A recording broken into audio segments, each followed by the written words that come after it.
Thank you very much, Sandy, and good evening, ladies and gentlemen. I had hopes that as I got older that my liking for terrible puns would disappear, but it really doesn't seem to be going anywhere. I'm saying this now because I know that certain august members of the Castle Studies group are present in the audience. As some people will know, my tendency in working in castles tends to be to gravitate towards castles at the sort of less butch and military end of them. So it was only a matter of time before I would get to turn to this one. And I must preface this by saying that this, what I'm going to be talking about this evening is really the results of personal research, which came on the back of some professional work that I've been doing for English Heritage at another property not too far away, Tintagel Castle, which is a much more huge and engaging project. But actually in some ways, because everyone already knows about that, rather unsatisfying, rather nice if I can slope off for 5 minutes every so often to one of the most beautiful parts of Britain that I know and that I didn't know for ages, and to work on Restormel Castle, which is, by the way, I must say that I'm going to be pronouncing this as Restormel, but I have taken lots of stakeholder consultation within Cornwall, and no two Cornish people seem to pronounce it the same way. All we can guarantee is that anyone from English Heritage must be saying it wrong. Now, I know that Christmas seems to start earlier and earlier every year, and I have to apologise for joining this trend, but in any lecture about Restormel Castle, it seems only fair to start with the one event which probably constituted the high point in that castle's fortunes.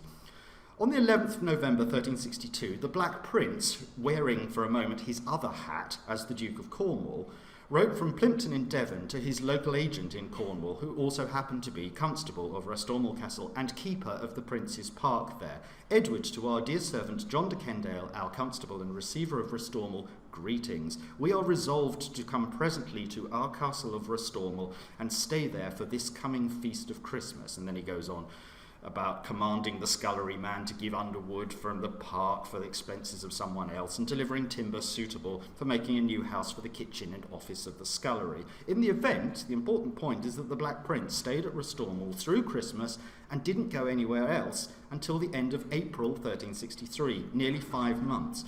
This is a quite remarkable period of time for a great man and his household to remain in one place. And it's probably during that stay, perhaps, that he or someone else dropped an absolutely beautiful Venetian glass goblet, which the British Museum have got, which was found in the ditch of Restormel Castle sometime in the 1880s by a farm labourer. My thesis for this evening's lecture is that Restormel, which should be interpreted as not just the castle, but an entire ensemble of castle, park, and nearby planned town, was a truly remarkable place in the Middle Ages, and through an unusual level of survival, it still is today. At the centre of Restormel, of course, is the standing masonry of the castle, which is one of the most distinctive castles in Britain. I hope my friends from the Castle Studies group wouldn't argue that this is one of the few that almost any castle specialist worth their salt could recognise without fail from a plan or aerial photograph. And there's two things that instantly pick it out from the crowd. First, its ground plan is perfectly circular. It's about less than a metre off from being a perfect circle. Second, within that circle is a range of buildings forming a ring around the interior, which now stand in ruins, and together these two features have made it traditionally something of a type site for a type of castle that we know by the term shell keep. And that's the type of castle where you have a low curtain wall enclosing a courtyard open to the sky, with one or two more buildings standing against the curtain wall's inner face. I'll be explaining later on that rather awkwardly last year an eminent castle specialist who knows this site very well issued a grand Olympian pronouncement that Restormel does not belong to the type. But I'm trying to work my way through that one as we go. Now, just to give a quick introduction to where we are for anyone who doesn't know it, Restormel lies approximately midway between the River Tamar, which is the eastern border between Cornwall and Devon, and Land's End to the west. It stands on the western bank of the River Foy, little more than 10 miles north of its estuary in the town of Foy, and the castle actually now, most importantly, stands about half a mile from the town of LostwithEll, where the River Foy is still crossed by a medieval bridge, which I'm going to be showing in a minute. The insert map is intended to give at least some idea that just to the north of the castle there are very large upland areas, including Bodmin Moor to the northeast. This constitutes a very large catchment area that feeds into the River Foy, among other rivers, and historically, Bodmin Moor was a major centre for the surface extraction or streaming of tin, which is a subject of some importance for the castle later on. Historically, Restormel fits within a very well-defined group of castles that belonged historically to the earldom and later the Duchy of Cornwall, and the Duchy of Cornwall remains the titular owner of all of them. All of those castles are located in the eastern part of Cornwall, as you can see. I've put up here the dates at which either they were established, or in the case of Restormel and Tremerton, they were acquired by the earls. And as you can see, Restormel was added in 1268 to an estate that already included a major castle at Launceston on the border and the slightly more mysterious Tintagel on the north coast. In the last decades, Restormel has been very well studied by a number of people, but most importantly, I must pay tribute to work by Nigel Thomas and Eric Berry. Several years ago, they carried out a very detailed survey and analysis of the building's fabric, and they put this together with some documentary work by Colin Buck. Much of this is available on the web. There are very, very good websites run by the Cornwall Archaeology Unit. But the authors are also planning a publication of their article in a learned journal, and hopefully this may yet happen. There have been new studies of the surroundings of the castle, including the landscape that belongs now to Restormel Manor, which is an important house that stands quite nearby. And there's also been an urban characterisation study of the town of LostwithEll. And, as I'll be showing in a minute, there are also some exciting discoveries from the site of a Roman fort immediately west of the castle, which has really got Cornish archaeologists very excited. The synthetic literature of medieval landscapes has started to give Restormel particular attention, and this includes a wonderful article by my former colleague Pete Herring on medieval deer parks in Cornwall, which has fed in turn into Oliver Crichton's excellent book entitled Designs on the Land, where Restormel features as the case study rounding off the introductory chapter. So I have to say at the outset that anyone who's been following all of these debates, some of what I'm going to say this evening won't come as news, but I hope there's still a place for me to rehearse some of the arguments, to add a few new points that have come out of my own work on the planning and operation of halls, chambers and chapels. That's research that's been carried out on this site, which I was always going to get to, but it actually feeds directly on research about which I've already spoken to the BAA in places like Goodrich Castle, the Tower of London and the royal fortresses of Edward I in North Wales. So hopefully this evening's lecture can be taken in the spirit of work in progress. I'm hoping that this will feed into a future representation of the site and the writing of a new guidebook, and I'm going to be grateful this evening if people can point out some things I've missed, mistakes I've made, and avenues that perhaps I ought to explore. Starting off with the castle's timeline, hopefully a quick summary of Restormel's history will make a bit of sense of what comes after. At the moment, the foundation of the castle and its early years are almost entirely mysterious. In fact, there is absolutely no reference in any document that we've found yet to a castle at Restormel until the year 1265. And we know that in 1265 the castle wasn't only functioning, it was already of some importance. We know this because during the Barons' War, Restormel Castle was already considered a valuable strategic asset about which various magnates were jockeying for ownership. So we get the feeling that it must, in fact, have existed for quite some time before we get that first reference. Only 3 years after that, in 1268, a very big figure, Henry III's brother, Richard, Earl of Cornwall, became Restormel's owner. Once again, the circumstances are a little bit murky, and the consensus is that Richard, in fact, had to do a bit of strong-arm pressure on the widow, Isolde de Tracy, who then owned the castle and made her transfer all her property to him. What Earl Richard got in 1268, and he was already disgustingly, obscenely rich, but what he got off this poor widow was a very large estate, including not only Restormel Castle and its park, and the barony of Cardenham, which is a large bit of central Cornwall, a fishery on the River Foy, and the town of Lostwithiel. All of this came over in this one grant. And this acquisition starts the phase of ownership for Restormel that technically actually still continues today, because the earldom of Cornwall was famously elevated in 1337 into a dukedom, the Duchy of Cornwall, which still remains the freeholder of the castle and park in the form of Prince Charles. Though in fact there's no evidence to confirm this, almost all scholars accept that Earl Richard, having got the castle off this poor widow, did very little with it. He died, in fact, only 4 years after he acquired the site, and generally historians take the view, and I agree with them, that it was his son, Earl Edmund of Cornwall, who reconstructed the castle in its present form during the 1270s and 1280s.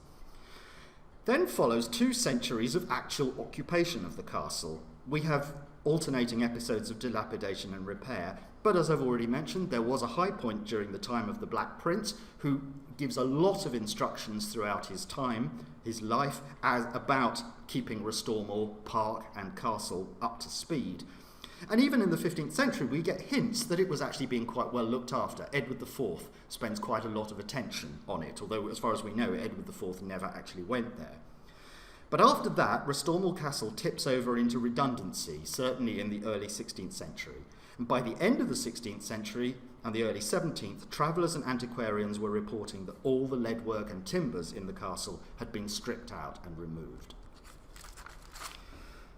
The castle almost certainly saw one military engagement in its history, which took place during the summer of 1644 in the Civil War, and that's the time when a parliamentarian army led by Lord Essex briefly took possession of Restormel Castle and used part of it as a military emplacement.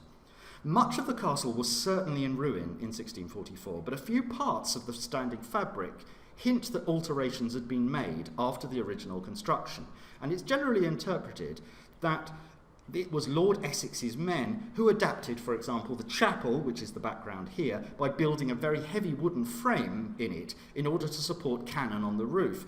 The problem about this is whether Essex in fact had the time to do something so substantial. We know that his army was actually only in the area for a matter of weeks at most before they were chased out of staunchly royalist Cornwall and never went back again. So to me it actually seems more likely that if substantial alterations were made, they'd actually happened under the royalists long before the parliamentarians marched into Cornwall and occupied the castle for 5 minutes.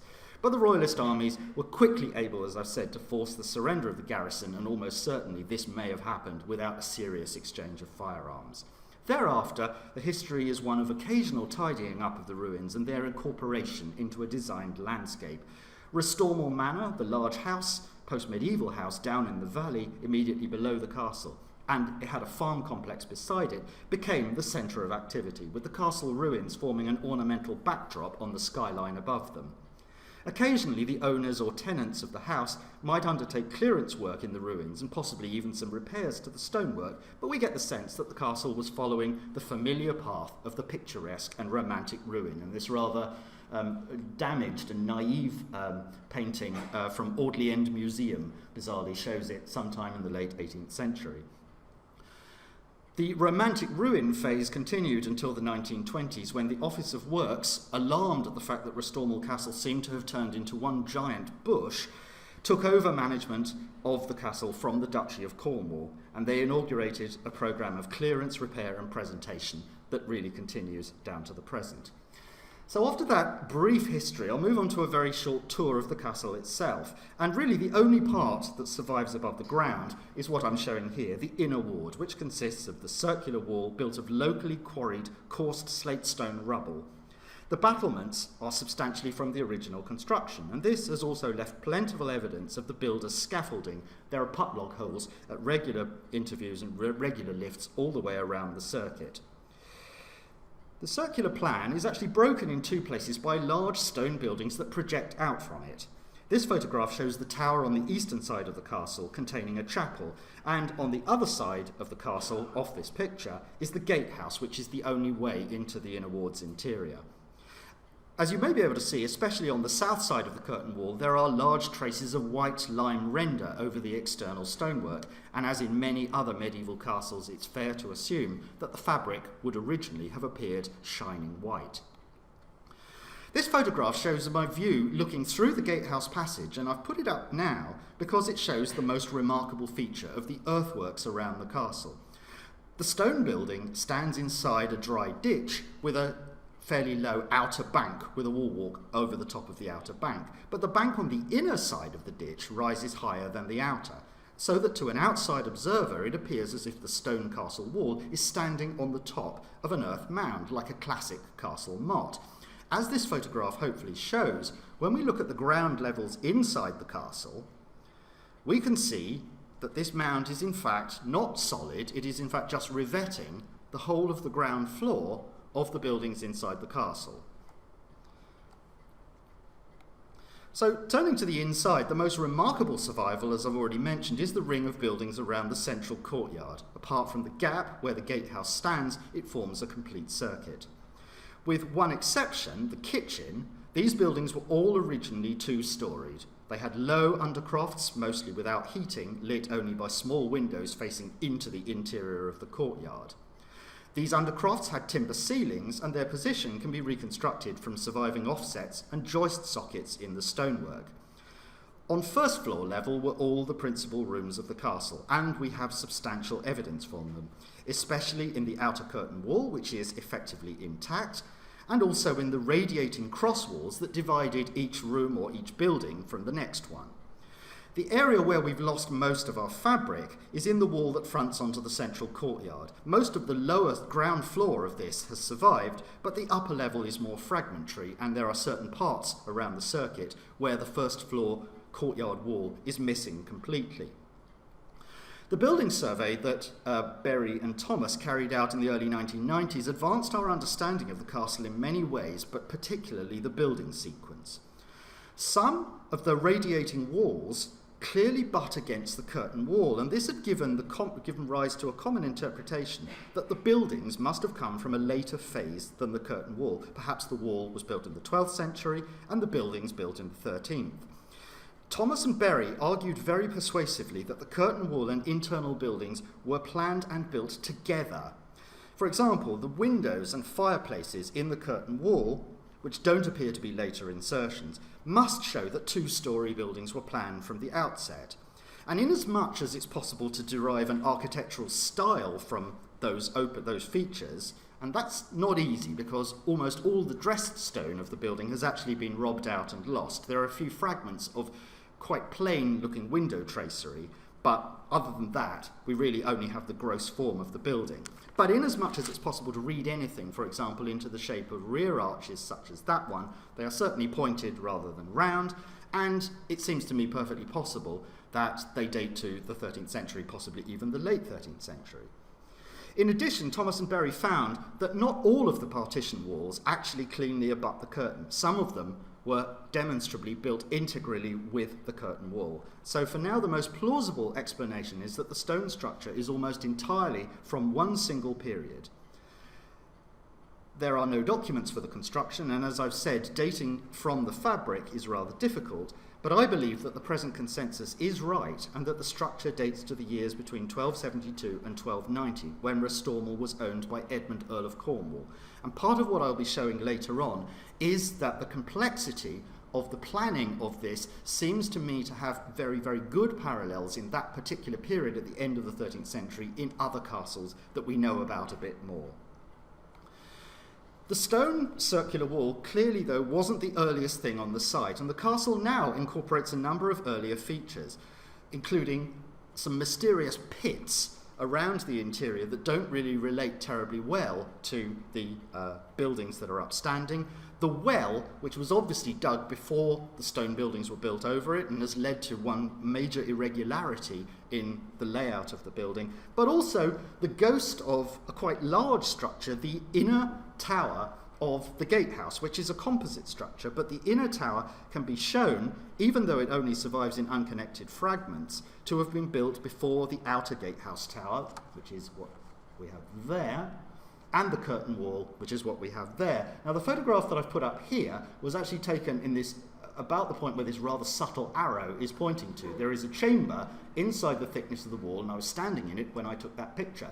And what hopefully you can see is that standing to 15 feet high, before it disappears off into a bit where we can't get to it, is a perfectly good corner of the back of a tall building, which is abutted by the rest of the fabric of this chamber built in with the inner curtain wall. So it seems very, very clear that actually what we've got here is phasing, that tower stood earlier than the other things that were added to it.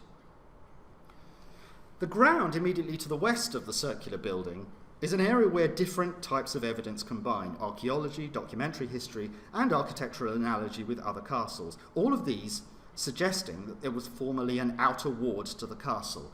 John Leland, who visited in about 1540, referred to a base court standing all in ruin in this area.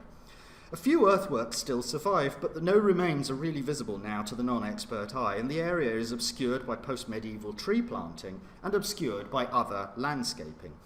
However, a few years ago, a watching brief was done when a new drain for a toilet block was actually being improved, going across the site. And what did they find but an enormously fat masonry buttress, which must have been buttressing a quite large wall of a substantial stone building.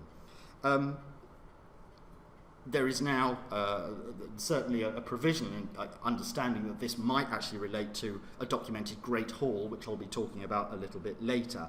But certainly, I think it tells us that future work potentially could unlock some of the high archaeological potential that the outer ward holds. An additional point that modern scholarship has made very, very clearly is that Restormel Castle cannot be seen in isolation. From its very beginnings, it sat at the centre of a large and complex landscape. Certainly from before 1268, it was a parkland. This was already in existence when Earl Richard acquired the estate. And there's been some excellent recent survey work on the ground looking at land use in all periods. At this point, I bring in my own research, which is principally into the medieval accounts surviving in the National Archives. And I can say that when looking through these accounts for evidence for the castle, one of the more delightful but also frustrating things about them is that they have only odd entries about the castle and huge numbers of entries about the medieval park, talking about place names, some of them in Cornish dialect, talking about the owners of adjacent properties. And it's my very great hope that one day it may be possible for us actually to trace what these are describing on the ground. But certainly, archaeologists such as Eric Berry, Kathy Parkes and Nigel Thomas, once again, have been able, while walking the landscape, to identify surviving boundaries of the medieval park, which emerges as the largest deer park in the whole of Cornwall, with Restormel Castle plainly at its centre. What unfortunately this doesn't really show is the topography of the site, but that photograph, for example, was taken from the Foy Valley, taken about there towards the castle, and as you see, there is a deep valley that runs through the centre of the site. In fact, it rises very, very dramatically up to a very high hill over on this side. And the survey has revealed all sorts of evidence of occupation in different periods, not least modern industrial occupation of an iron mine and a tramway, that formerly served it. And interestingly, they hadn't highlighted the Roman fort, which is there, because obviously this was just too important and too famous. They didn't really want to bring it up. But there's a lot of work to be done about this landscape. But when we think about the context of the castle, as I've already said, we mustn't just think about the park. It seems very clear that there was also an interplay between Restormel Castle and the borough of Lostwithiel, which lies only 1 mile to the south. Lostwithiel, as this slide shows, still contains several estimable medieval buildings. The town received a new charter from Earl Richard of Cornwall in 1268 when he acquired it, but the general view is once again that it was his son, Earl Edmund, who did most of what we see now. Certainly it was he who raised Lostwithiel to the effective status of the capital of his earldom. He moved his capital westwards into the middle of Cornwall from its border home at Launceston, where it had been before. And this seems to be marked by the construction of a truly extraordinary building, the complex of hall and chambers, sometimes called the Duchy Palace, which is what I've shown here. For the Duchy Palace, there's some documentary support for a construction date just before 1290. Certainly in 1290 there are accounts of Earl Edmund that suggest that it was newly finished. And originally this stood on a quayside on the River Foy. The importance of a bridge in the town seems to start in Earl Edmund's time as well, although the present wonderful bridge probably only dates to the early 15th century, which is a time after the river had dramatically narrowed through silting up through tin waste coming down from Bodmin Moor. So In Earl Edmund's time, Lostwithiel was economically and politically central, one of the places where tin was to be assayed and marked. The Duchy Palace, we know through the Middle Ages, actually housed numerous functions tied to the administration of the tin industry. So lots of things are coming together. I just mentioned earlier that from the 14th century onwards, the River Foy silted up through waste flowing downstream from tin works on Bodmin Moor. And this new map shows how dramatic the effects has probably been, because the blue area that they've put here is a restoration, what they believe to be the width of the river as it would have been around about the year 1200. Now, for anyone who knows the town of Lostwithiel, they will appreciate that the Great Western Railway main line is running all the way across there, with a station here and a large marshalling yard, only occupying about half of the width of the river, and that actually the present river is this rather insignificant trickle running through water meadows over on this side.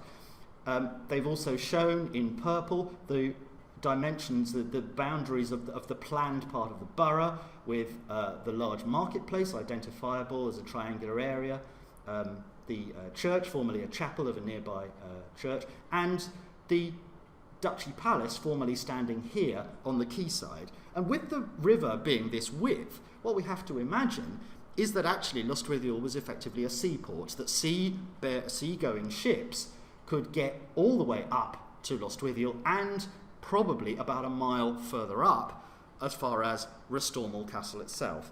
This is rather impressive stuff, and it seems to tie into the idea that actually when we look at the interplay between castle and manor, if I can call the Duchy Palace a manor, something rather interesting is going on. It seems to be the reversal of an arrangement we find in numerous other places in which an urban royal castle might be paired with an unfortified manor house. Typically, the castle would perform the necessary and sometimes rather grim roles of government, and the manor would host residence and leisure. This is what, for example, near enough we see at places like York Castle and the Palace of the Archbishop, the Palais de la Cité in Palace versus the Castle of the Louvre, and even, if you like, Westminster versus the Tower of London. But here, interestingly, it seems to be the fortified, if you must, Restormel Castle out in its park that was better placed to perform the role of the pleasure palace. The unfortified residence in Lostwithiel was historically what got to contain the grim courthouse, the prison, the counting house, the industrial workshops, and all the other stuff which normal medieval patrons would have liked to hide away in a castle. So much for this rather long introduction, but hopefully it gives some sense of the richness of the historical and archaeological resource that is Restormel Castle, Park, and the town of Lostwithiel. In the time I have this evening, I'd like to introduce two questions that I've personally looked at to do with Restormel Castle. The first of these, appropriate enough, at least in its beginnings, is to do with the question of the origins of when the castle was founded by whom, although I have to say that it veered off rather quickly into a rather odd and unexpected aspect of medieval castle life. As I said a minute ago, documented history doesn't start until 1265, but clearly a castle had existed long before this. And the obvious reason for this is that Restormel Castle overlooks a very strategic place. It overlooks a crossing, a ford, if you like, or possibly a bridge, over the River Foy upstream from Lostwithiel, where the River Foy could have been bridged, or could at least have been crossed. Most likely, the castle had its origins in the 12th century, but it could even have been as early as the 11th. In the presently accepted model, the first group of castles established in Cornwall by Anglo-Norman families were effectively restricted to the immediate border country. And so it isn't really surprising that at the time of Domesday Book, only 20 years after the conquest, no castle was mentioned in the survey of the manor in which it happens. So clearly, the imputation is that Restormel Castle hadn't been founded by 1086. And my best guess is that the castle may have been founded in the 1140s during the anarchy, which is certainly an argument that's made for other castles, or even it might even have been a bit later in the 1160s. That has a compelling historical context when the powerful gentry family, the Cardinals, had ownership of the site and were certainly starting to flex their muscle. There is, of course, an intriguing possibility about which we can only speculate that the builders of the castle, whoever they were, chose this site not just because it controlled a river crossing, but also contriving some sense of continuity from more ancient occupation, the Roman fort. And as this aerial photo shows, the fort is up here on the top, is actually only just a few yards away from where the castle came to be founded. Recent field walking has shown that the fort at Restormel was occupied from the 1st to the 4th centuries, and finds made on the site speak of various activities, including some amount of industrial processing. Iron slag, for example, has been found there. The location of the fort has a number of interesting parallels elsewhere in Cornwall, especially in the way that it overlooks what we think was the tidal limit of the River Foy in the valley below it.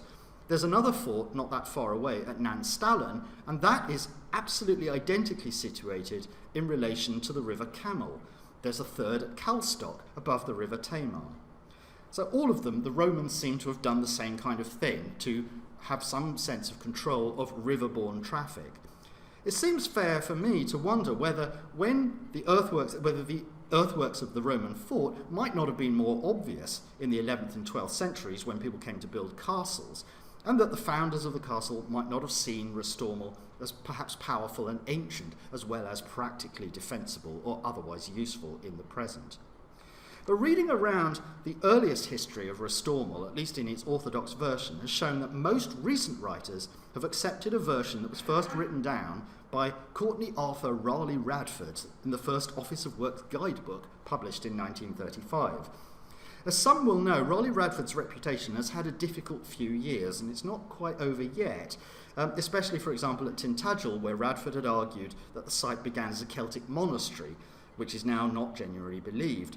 And when it comes to Restormel, actually, I think Radford probably got it right. The difficulty is that his argument involves a number of points of quite circular logic. The short version of Radford's version goes a bit like this. In the late 12th century, and at least that's what Radford thought, actually it's the early 13th century, he found a document, and the document mentions a place name called Baldwin's Bridge. The document says that in this place, Baldwin's Bridge, there was the chapel of a hermitage. We happen to know from other sources that there was a hermitage inside Restormel Park, and almost certainly it was right here, underneath this post-medieval house, Restormel Manor. In fact, there's a good 17th century document that talks about building that manor house out of what's called the Chapel of the Trinity. So what Radford did is put all of these things together and assert that these were the same place. He therefore argued that the bridge, documented as Baldwin's Bridge, must have been a bridge across a river, yes, got that, and that river must have been the River Foy, and he argued that it was, at this point, immediately below Restormel Castle. I was actually standing on the present riverbank when I took that photo. He then reasoned a bit further that there is a prominent Baldwin in post-1066 Cornish history, Baldwin, son of Thurston, Sheriff of Cornwall, at the time of Domesday Book. So putting all these things together, he argued that if Baldwin, and it's that Baldwin, had founded a bridge and a hermitage here, it seems plausible that he also founded the castle too. And therefore, Radford created this grand theory that Baldwin established all of these things together, probably sometime around the year 1100. Now, it actually, as I say, it could be true, but the problem is that there are other hypotheses that work just as well, and one of the most interesting of these revolves around the unlikely subject of hermitages, which is what my research is promptly veered off into, and that's why I've put up this medieval picture of a hermit from the Smithfield Decretals. The document that starts the whole thing off, that I've already mentioned, is a confirmation from about 1210 of a grant by a gentleman, Robert de Cardenham, to the nearby Benedictine priory of Tywardreath.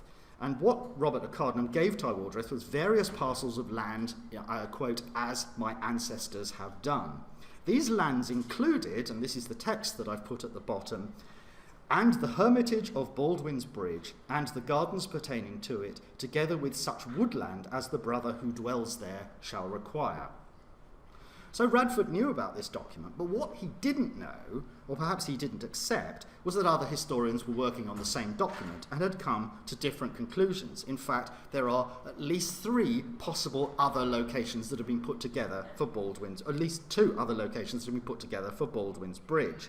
Some of them are some distance away. So this one down here is, in fact, not even in the valley of the River Foy. It's in the next valley along, the valley of Lochzillion. And that one certainly enjoyed the support of Charles Henderson, one of the great historians of medieval Cornwall. He also, Charles Henderson, in order to hedge his bets, went for another one, but it wasn't Restormel, which is up there. He wondered whether Baldwin's Bridge could not actually be the first bridge crossing the River Foy at Lostwithiel, which is also another possibility. Because there was, certainly later in the Middle Ages, there was a chapel associated with the bridge, and wondered whether that might not actually have originated as the Hermitage Chapel that's talked about in 1210. And another local historian who's been very helpful has suggested that both of these are wrong, and that Restormel Bridge, a bit further up, is also the place where Baldwin's Bridge might have been. So absolutely nothing to be certain about, as far as we can tell, until the ever-improving computer catalogue of the National Archives last year spat out something a little bit unexpected.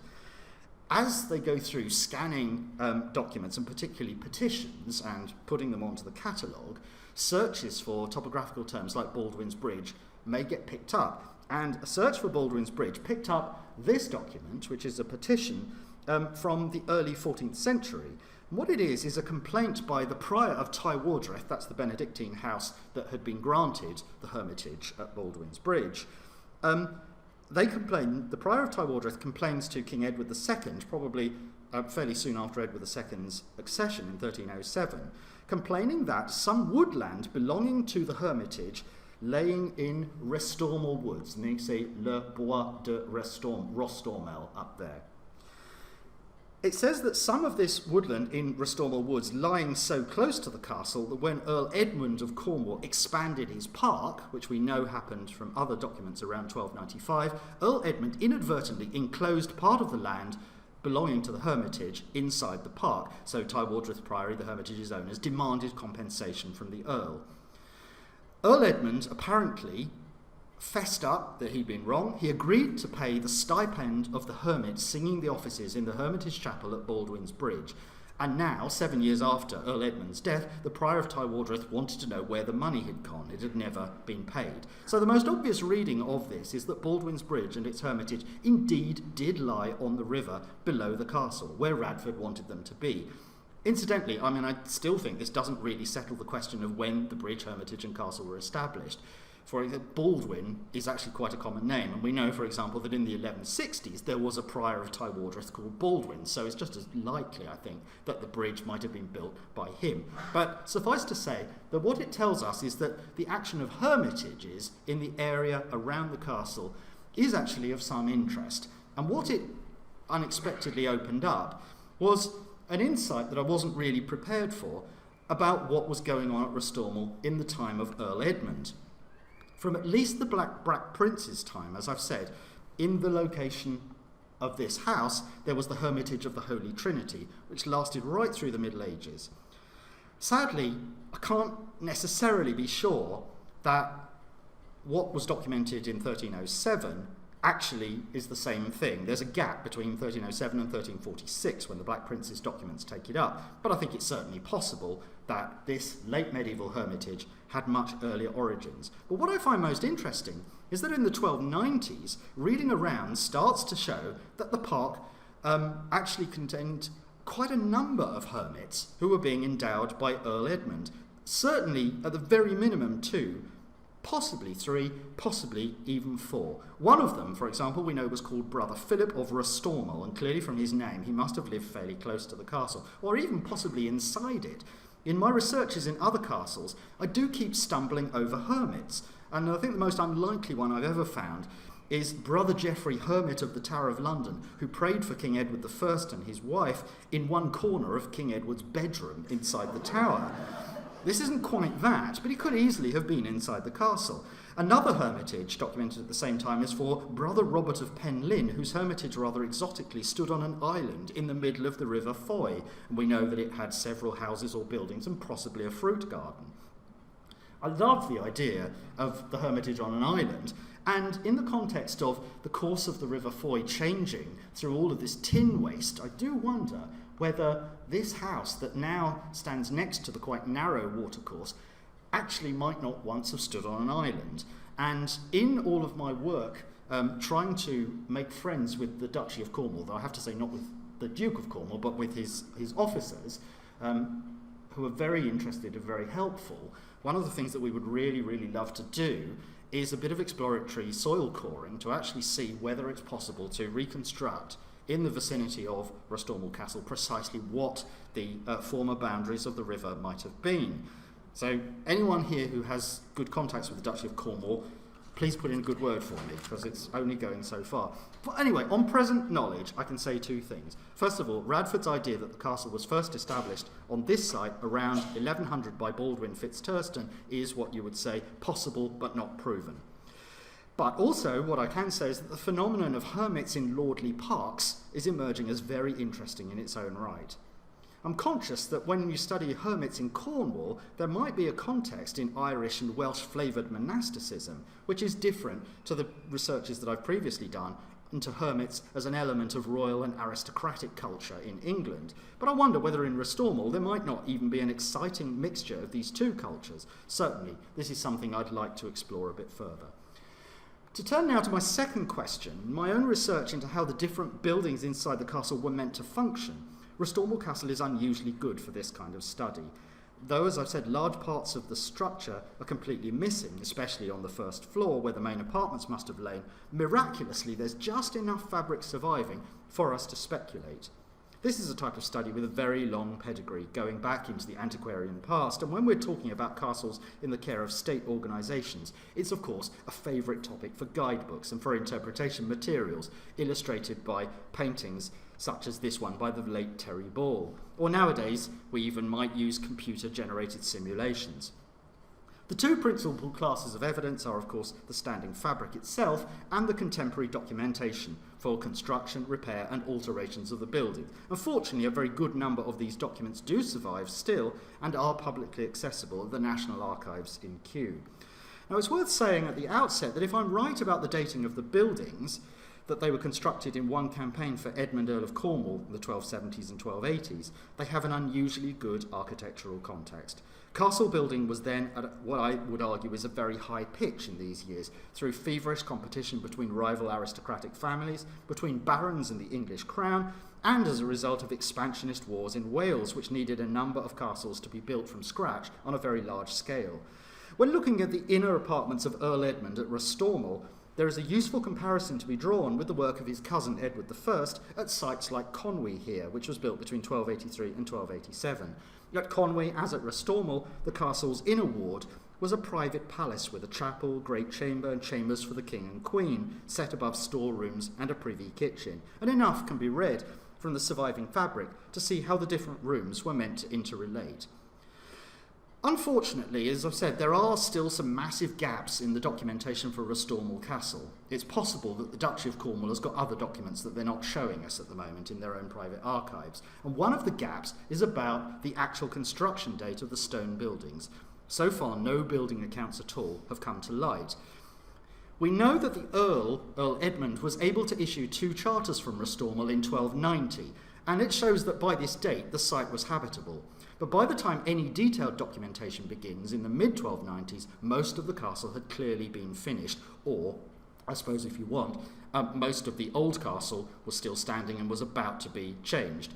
But I think that actually it's arguable that the works may have happened before 1290, because to understand the castle's interior, the best document that we have from 1337, known as the Caption of Sazin, which is a great survey of the lands that comprised the newly created Duchy of Cornwall. And that document, as I'll show you in a minute, talks about buildings that were already starting to show their age. So I would actually quite like to imagine that 1290 gives enough time.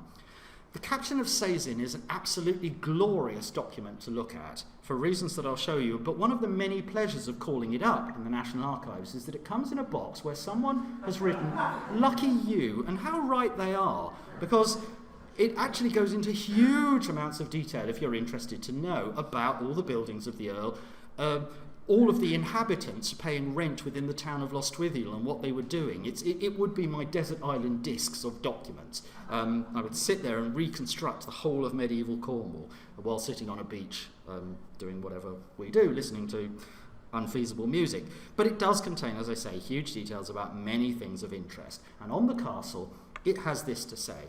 In this place there is a castle well walled around, and inside the walls of the same castle there are a hall, 3 chambers, and cellars to all of them. There is a chapel, in which the glass of the larger window is broken and needs swift repairs if it is not to decay further.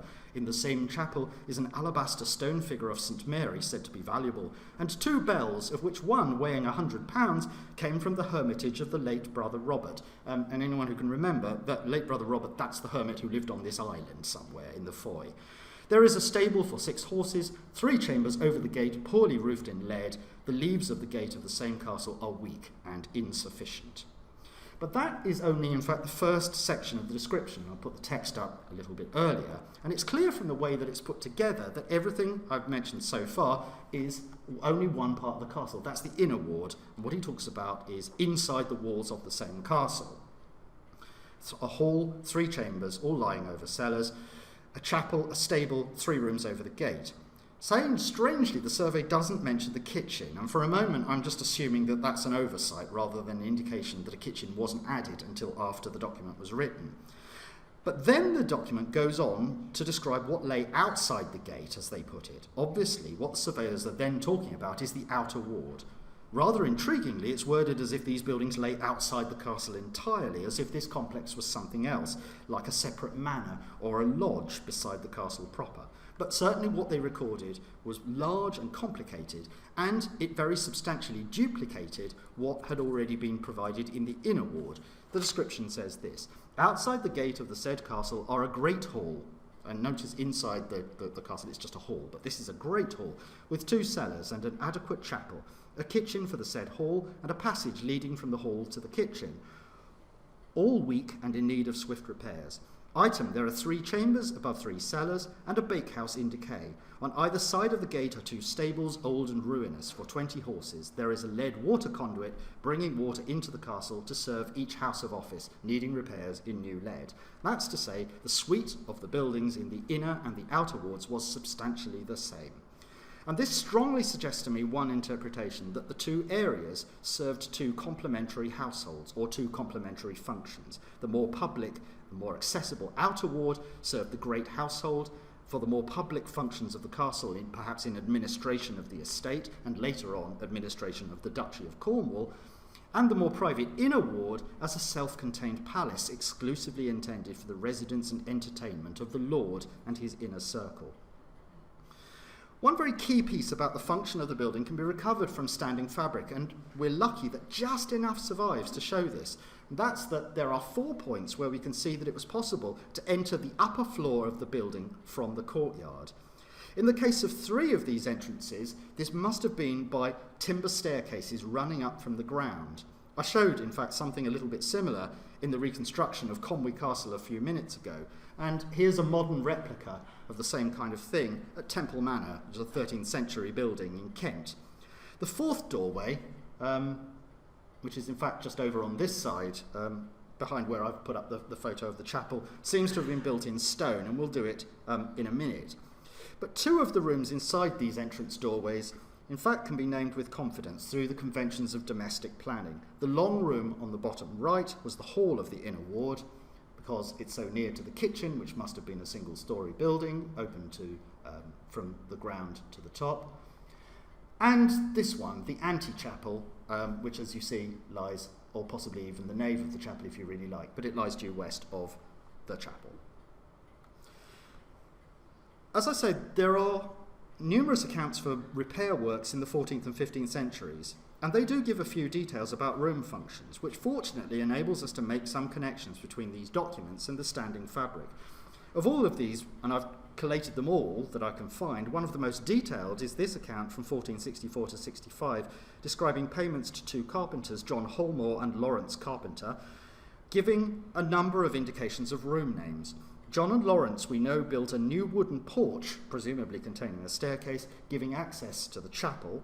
But most interestingly, they were also paid for making 2 new staircases in elm, which doubtless replaced earlier structures. The account specifies that one of these new staircases led up to the hall and the other up to the great chamber. Process of elimination shows clearly that the great chamber must have been this room up here. All the other rooms with entrance doors are accounted for, so I believe that that was the room in which the Earl or the Duke lived something akin to a private life when he was staying at Restormel. And it has a large fireplace, it has a quite large window with window seats facing outwards, so it's actually a very appealing space to be. As was standard practice as well, the Great Chamber communicated with the chapel next to it. And that's what we see, for example, at the Palace of Westminster and numerous other royal castles and manors. Now, it's also possible, through very unusual survival, to see how the different rooms interconnected, because most of the radial walls still survive. And that's what I've shown here with these blue arrows. Even in the one place where the radial wall actually is down to the ground floor, fortunately, the stub of the springing of the arch over the top is actually still there, and the base of one of the jambs is there on the other side. So it is possible to infer the presence of the door in the position where I've shown this ghostly outline. There is the springing of the arch over the top. And it shows which way that the doors opened. So if I assume that doors normally opened, and it is a big assumption, designed to open away from the main line of approach, this seems to suggest to me that the builders intended a general progression around the building from the hall through into this room, in fact going anti-clockwise, apart from this room here, which could be entered from both sides, because this surviving door seems to have opened from antechapel towards the interior of that room. So how are we to understand the room in the middle? Sadly, as far as I can interpret it, none of my documents actually mentions it by name. But it was clearly quite a grand room, with a fireplace at one end, a large recess for a cupboard or a dresser at the other end, certainly one window facing outwards with window seats, and probably another one facing into the courtyard, though the courtyard wall has largely gone. The room has one other feature as well. As well as the entrances from the hall and the antechapel, it contained this small stair in the thickness of the curtain wall running up from the first floor room up to the wall walk up at the top, and there is how it opens out of one of the reveals of the window. You had to step over the window seat in order to get to it. There's no doubt, at least there seems to me to be no doubt, that in the planning of Restormel, this room lay in the middle of the Lord's apartment. So to me, this stair absolutely doesn't make sense in any sense of trying to get fighting men up onto the ramparts. What are fighting men doing in the middle of Earl Edmund's apartment? In some castles, an alternative idea would be to look at a stair like this and to say that it gives some means of discreet access, for example, for servants coming into the Lord's apartment. And, for example, at Cornwall Castle, there are numerous doors that are a bit like this. The problem is that the servants have got to be coming from somewhere, and the only place that I can really place them is the top floor of the Gatehouse, which is actually halfway round the other side. So how are servants going to be lurking, knowing that they need to actually get into the Lord's apartment unless they're freezing to death on the wall walk waiting for the call to come? And for that reason, I think that writers like Oliver Crichton, this isn't my idea, but I think writers like Oliver are certainly right in saying that the stair actually more likely provided a way for the Lord and his intimates to climb to the battlements, where they could enjoy the views out over the park. On this side, there are actually magnificent vistas down over the river as far as the town of LostwithEll. So I suppose in that context, the least important question is what to call the room, and for the moment I'm following what Thomas and Berry say, calling it an inner hall, a slightly more exclusive counterpart to the main hall just to the south. That's something that we see, a second inner hall at a number of contemporary castles, including the Tower of London, and closer to hand, Tintagel, a small hall is documented from 1300s. Now the final room for me to discuss is the one immediately north of the Gatehouse. In a number of ways, this is different to the others. On its first floor, it had neither a fireplace nor any latrines. It also had no windows at all facing outwards through the curtain wall. And most important, as you can see, it didn't communicate with any of the other rooms of the suite. As the arrow shows, it could only be entered and left up a stone stair through a door in the gable wall. And that's the door that you see in the photograph there. So there have been a number of previous interpretations. Sidney Toy called it a guardroom, which I suppose is possible. Rolly Radford thought it was a guest chamber, and that's what it says in the most recent guidebook as well, although I have to say these are guests, obviously, who really don't mind living a quite unprivileged existence.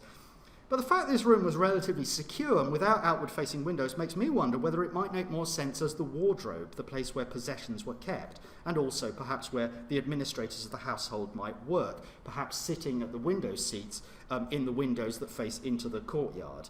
And there seems to be some documentary support for this.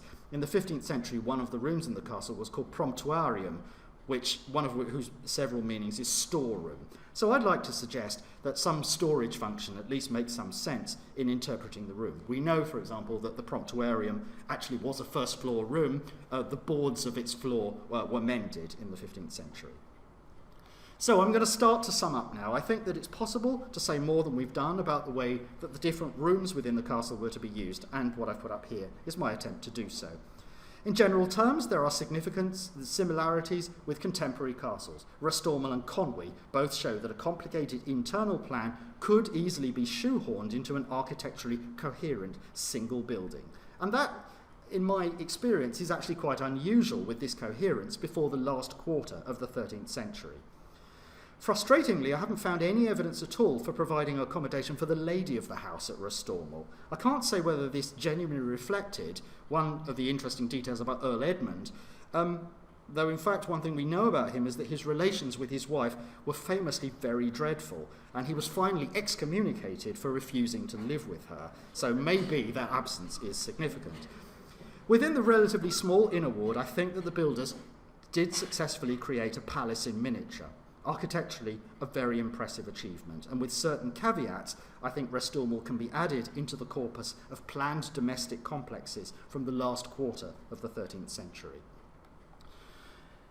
Now, in my conclusion, as I said right at the beginning, the cat has just been put among the pigeons. Professor Robert Higham of Exeter University has produced a review of castle terminology, and I'd strongly commend anyone to look it up. It's available free of charge on the Castle Studies Group website, and it is fantastic. But in this review of castle terminology relating to shell keeps, he argues that the class shouldn't include Restormel, which is a bit difficult for me because I've lectured for ages in saying that Restormel isn't just a shell keep, it's actually the best shell keep ever built. Higham raises two problems. One is the sheer architectural excellence that I've just talked about. Restormel is bigger in every way and more finely designed and more finely built than other examples. The second problem is that almost all shell keeps stand right perched on the top of tall earth mounds, which is what we see at these famous examples nearby, Tremerton, Launceston and Totnes. But as we've seen, some of Restormel's mound is actually a visual illusion built around and over the stonework rather than supporting it. So Highams proposing that because Restormel stands inside an earthwork rather than on top of it, it has to be classed as something else, a circular castle. And he's even suggested some parallels perhaps with the planning of Castel del Monte in Apulia. I want to, even taking this on board, I want to stick to my guns and say that Restormel Castle can be helpfully seen as a shell keep. And I think it's exactly these local parallels in Devon and Cornwall that make me think that its builders conceived Restormel out of something of a common gene pool. It's useful to be questioned, and what it does remind us is that if we've got the dating right, the late 13th century was a period in which elite castle builders were experimenting with geometric architectural forms. Sometimes this might have been intended to make the castle impossibly deadly against attackers, which is what we see at Beaumaris Castle on the Isle of Anglesey, which is a stunningly effective piece of scientific fortification with about 300 arrow loops in the outer curtain wall alone. But others, like the pentagonal castle at Holt in North Wales, or the triangular one at Calaverock in Scotland, seem to me much more like an architectural gesture, a piece of clever experimentation. And it's interesting that if we take the story on a bit, in 1360s, Edward III built himself a new castle at Queenborough in Kent, which is perfectly circular, with the same kind of regular plan that we see at Restormel.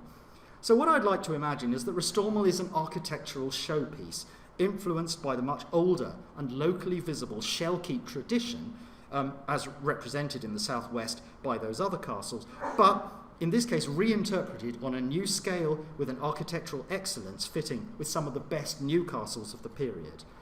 No lecture about castles in Cornwall can get by without making at least a reference to Tintagel, but there are actually possibly some useful parallels. Tintagel lies in a remote location on the rocky north coast of Cornwall, and while it does overlook a navigable harbour, it's very hard now to see a practical purpose for the castle. We know that Richard, Earl of Cornwall, traded 3 quite good manors for a rather unpromising piece of rock, and he must have had a good reason for doing so. Since the work of Oliver Purdell several years ago, the suggestion was that Richard was impelled by Tintagel's celebrity in literature, especially the stories of Tristan and Isolde, which largely take place at Tintagel at the court of King Mark of Cornwall, or Geoffrey of Monmouth's famously racy story of how King Arthur came to be conceived. There was a mileage, I think, for an incoming Earl of Cornwall to identify himself with a place redolent of a mythical heroic age. It's even possible that some of the features that Richard built at Tintagel, like the walled garden in this desperately windy part of the island, were a desperate attempt to recreate the setting for cherished episodes in the stories.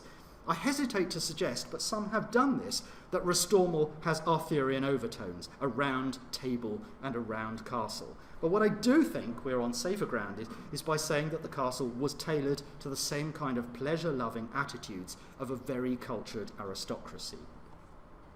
So recent research has clearly established that the environs of Restormel Castle, especially the development and use of the park, are hugely significant. And it would be great if we could work together with the Duchy of Cornwall to say something more about the designed landscape in future presentation on the site. I'm pleased to say that recent discussions have been very encouraging. Sadly, I haven't really had time this evening to say much about the role of Restormel in the tin industry, but there are documentary hints that it did play an important role in the administration of the stannery and the wider local economy, and I think that future research there could be useful. The strange detail that I dwelt on at such length about hermits around the castle and even inside it is a reminder that the idea of a landscape of lordship was a very sophisticated and complex thing. So I'd like to end this evening imagining Earl Richard standing gin and tonic in hand on the battlements, looking out over the small world he had created, of which he was the sole owner. He can see his finances growing in the town of Lostwithiel.